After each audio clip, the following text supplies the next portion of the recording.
जरा सोचिए, आज से लगभग 4600 साल पहले का समय, जब दुनिया के बाकी हिस्सों में लोग छोटे छोटे गांव में बस रहे थे, ठीक उसी वक्त हमारे यहाँ एक ऐसी नगरीय सभ्यता मौजूद थी जो अपने समय से बहुत बहुत आगे थी। एक इतना एडवांस समाज जो अचानक बिना किसी वजह के इतिहास के पन्नों से पूरी तरह गायब हो गया। आज हम इतिहास के एक बहुत ही दिलचस्प चैप्टर ईंटें, मनके तथा अस्थियां को पूरी डिटेल में समझने वाले हैं। तो चलिए सीधे चलते हैं अपने पहले विषय पर।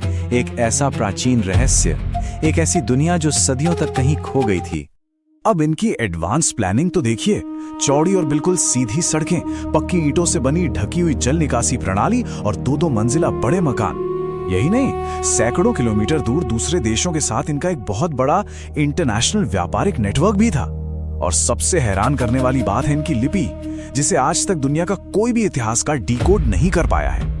इतना मॉडर्न और व्यवस्थित समाज अचानक कैसे खत्म हो गया, ये सच में सोचने वाली बात है। आगे बढ़ते हैं और देखते हैं कि पुरातत्व में इस विषय को परिभाषित कैसे किया गया है और इसका नामकरण कैसे हुआ। यहाँ ये टाइमलाइन याद रखना बहुत जरूरी है।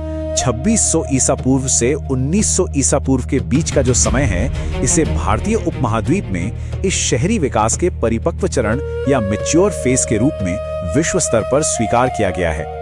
तो सबसे क्रूशियल पॉइंट यह है कि इसे हड़प्पा सभ्यता ही क्यों कहा जाता है। देखिए, आर्कियोलॉजी में एक बहुत ही सख्त नियम होता है। जिस जगह पर किसी संस्कृति के अवशेष सबसे पहली बार मिलते हैं, पूरी सभ्यता का नाम उसी जगह के नाम पर रख दिया जाता है। क्योंकि इसके सबसे पहले अवशेष आज के पाकिस्तान के पंजाब क्षेत्र में हड़प्पा नाम की जगह पर मिले थे, इसीलिए इसे हड़प्पा सभ्यता कहा गया। बिल्कुल सिंपल। लेकिन क्या आप जानते हैं कि इसकी खोज कैसे हुई थी? इसकी कहानी शुरू होती है एक अचानक मिले सुराग से, जो सीधे ब्रिटिश रेलवे से जुड़ा हुआ है। ये कहानी काफी नाटकीय है। 19वीं सदी में ब्रिटिश इंजीनियर पंजाब में रेलवे लाइनें बिछा रहे थे। उन्हें ईंटों की बहुत सख्त जरूरत थी। तभी उनकी नजर पास के बड़े बड़े टीलों पर पड़ी, जहां हजारों पकी हुई ईंटें मौजूद थीं। उन्होंने बिना सोचे समझे वहां से ईंटें निकाली और रेलवे लाइनों में इस्तेमाल कर ली। उन्हें कोई आइडिया ही नहीं था कि वो जिन ईंटों का उपयोग कर रहे हैं वो कोई आम ईंटें नहीं, बल्कि 4500 साल पुरानी एक महान सभ्यता की निशानियां हैं। अनजाने में ही सही, लेकिन एक बहुत ही प्राचीन सभ्यता आधुनिक रेलवे की नींव बन रही थी। जब इन ईंटों का असली सच सामने आया, तब भारतीय पुरातत्व सर्वेक्षण यानी ASI की एंट्री होती है और शुरू होता है वैज्ञानिक उत्खनन। चलिए देखते हैं कि ये पूरी पजल कैसे सॉल्व हुई। 1902 में ASI के प्रमुख सर जॉन मार्शल ने इन टीलों का सर्वे किया। फिर 1921 में दयाराम साहनी ने हड़प्पा में एक ट्रायल ट्रेंच या परीक्षण खाई खोदी, जहां से पक्की ईंटों की दीवारें और प्राचीन मोहरें मिली। इसके ठीक अगले साल 1922 में राखालदास बनर्जी ने मोहनजोदाड़ो में खुदाई की। वहां से तो और भी चौंकाने वाले सुराग मिले। हड़प्पा और मोहनजोदड़ो दोनों जगहों से मिले सबूतों को आपस में जोड़ते हुए 1924 में जॉन मार्शल ने एक ऐतिहासिक कदम उठाया। उन्होंने दुनिया के सामने फॉर्मली डिक्लेयर कर दिया कि एक पूरी तरह से नई सभ्यता खोज ली गई है।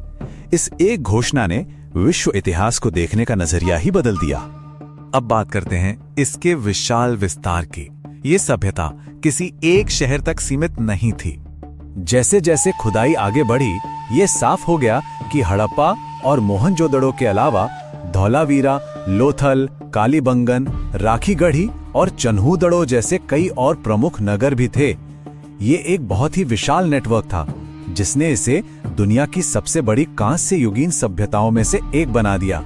इसको ऐसे समझिए कि उस युग में आधुनिक भारत या पाकिस्तान जैसी कोई राजनीतिक सीमाएं तो थी नहीं। इसका फैलाव इतना बड़ा था कि अगर कोई व्यक्ति उस समय गुजरात से अपनी यात्रा शुरू करता और पंजाब तक जाता, तो वो अपनी पूरी यात्रा के दौरान एक ही सभ्यता के अंदर रहता। तो आज हमने जाना कि इस सभ्यता की खोज कैसे हुई और इसका विस्तार कितना विशाल था। लेकिन सबसे बड़ा सवाल अभी भी बाकी है। आखिर इन चौड़ी सड़कों पर चलने वाले लोग अपना जीवन कैसे जीते थे? उनकी नगर योजना आज भी दुनिया को क्यों हैरान करती है? और मोहनजोदड़ो के उस विशाल महान स्नानागार या ग्रेट बाथ का असली उद्देश्य क्या था? क्या वो सिर्फ नहाने की जगह थी या कोई बड़ा अनुष्ठानिक केंद्र? हमारी अगली क्लास इस रहस्यमयी दुनिया के और भी करीब ले जाएगी। तब तक के लिए इतिहास के इन अनसुलझे रहस्यों पर विचार करते रहिए।